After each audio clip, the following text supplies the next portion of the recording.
అందరికీ పేరు పేరున నమస్కారం. ముందుగా జయశంకర్ సార్కి వినమ్రంగా జోహార్లు అర్పిస్తూ, జయశంకర్ సార్ తెలంగాణ ఉద్యమానికి ఆయన చేసినటువంటి కృషి, ఆయన ఇచ్చిన మార్గదర్శకత్వం, ఆయన ఇచ్చిన చైతన్యం, ఇవన్నీ కూడా మనం అందరం ఏదో దశలో అందరికీ స్వీయ అనుభవాలు ఉన్నాయి.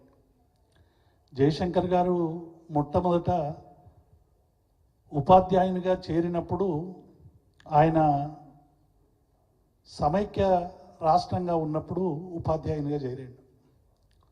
ఆ రోజు ఉమ్మడి రాష్ట్రానికి సంబంధించినటువంటి ఉపాధ్యాయునిగా చేరితే, ఆ తర్వాత ఆంధ్ర రాష్ట్రాన్ని విలీనం చేసేటువంటి సందర్భంలో స్కేల్స్కు సంబంధించి, ప్రభుత్వ ఉద్యోగులకు సంబంధించి ఆయన చేరినప్పుడు ఒక స్కేలు, జీతం తీసుకున్నప్పుడు ఒక స్కేల్. ఆయన మొదలే ఈ సందర్భాన్ని చాలా సందర్భాల్లో చెప్పేవాడు. మొదటి వివక్షత నాతోనే మొదలయ్యింది, జీతాల తగ్గుదలతో అనేటువంటి విషయాన్ని వారు అనేక సందర్భాల్లో చెప్పినటువంటి విషయాన్ని నేను ఈ సందర్భంగా గుర్తు చేస్తా ఉన్నాను.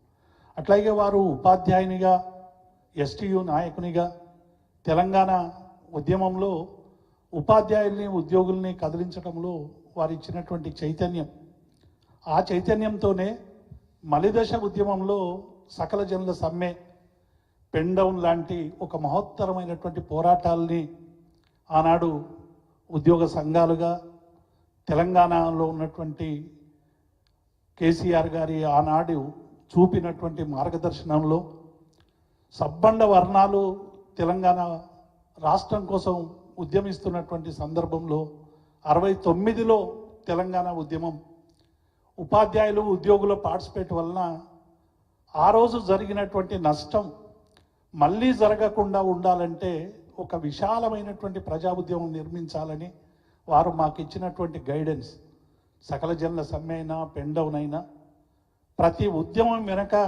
జయశంకర్ గారి మార్గదర్శనం ఉందనేటువంటి విషయాన్ని నేను ఈ సందర్భంగా, ఎందుకంటే 86 నుండి దాదాపు వివిధ వేదికల ద్వారా జయశంకర్ గారితో అనేక సమావేశాల్లో 10 మందికి కూర్చొని మాట్లాడినటువంటి సమావేశాన్ని చూశాను.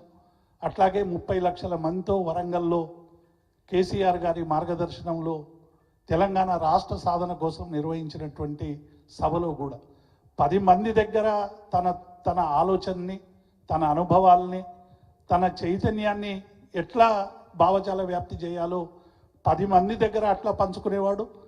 లక్షల మంది దగ్గర కూడా అట్లే పంచుకునేవాడు. ఏదో 10 మంది ఉన్నారు కదా, నేను ఎందుకు మాట్లాడాలి అనేటువంటి భావన లేకుండా ఒక భావజాల వ్యాప్తికి, తెలంగాణలో జరిగినటువంటి ప్రతి అన్యాయాన్ని, ఆనాడు విద్యాసాగర్ కావచ్చు, జయశంకర్ కావచ్చు, కేసీఆర్ గారు అందరూ కూడా ప్రతి లెక్కని విపులీకరించి తెలంగాణకు వివిధ రంగాల్లో జరుగుతున్నటువంటి అన్యాయాన్ని ప్రజల దగ్గరికి తీసుకుపోయి ఆ చైతన్యాన్ని రగిలించి తెలంగాణ సాధించడం అనేటువంటిది మనం అందరం కూడా చూసినటువంటి వాళ్ళం. మరి ఈరోజు తెలంగాణ, జయశంకర్ గారు ఆ రోజు అన్నాడు, తెలంగాణ చాలా రాష్ట్రాలు ఏర్పడ్డాయి, తెలంగాణ ఏర్పడ్డాక తెలంగాణ ఎట్లా ఉండాలి, నీళ్ళు ఎట్లుండాలి, నియామకాలు ఎట్లా ఉండాలి, నిధులు ఎట్లా ఉండాలి, నీటి వసతి ఎట్లా ఉండాలి, కరెంట్ ఎట్లా ఉండాలి, వీటన్నిటి మీద కేసీఆర్ గారితో ఒక సుదీర్ఘమైనటువంటి చర్చ జరిపి తెలంగాణ రాకముందే భవిష్యత్తు తెలంగాణ ఎజెండాను తయారు చేసినటువంటి వారిలో జయశంకర్ సార్ ఒకళ్ళు అనేటువంటి విషయాన్ని మనం ఎన్నడూ కూడా మరవరాదు. అందుకే జయశంకర్ గారి స్ఫూర్తి మనల్ని ఎప్పుడు కూడా చైతన్యం చేస్తూ ఉంటుంది. ఈరోజు మనమందరం కూడా చూస్తున్నాం, మళ్ళీ తెలంగాణ ఈ 10 ఏళ్ల జయశంకర్ ఆలోచన విధంగా జరిగినటువంటి తెలంగాణ అభివృద్ధిని, కేసీఆర్ గారి నాయకత్వంలో 10 ఏళ్ళు జరిగినటువంటి తెలంగాణ ప్రస్థానానికి ఇవాళ తూట్లు పొడిచే విధంగా అనేక కార్యక్రమాలు జరుగుతూ ఉన్నాయి. స్థానికతకు తూట్లు పొడిచేటువంటి విధంగా కానీ, తెలంగాణ అభివృద్ధిని అభివృద్ధే కాదు అనేటువంటి పద్ధతులు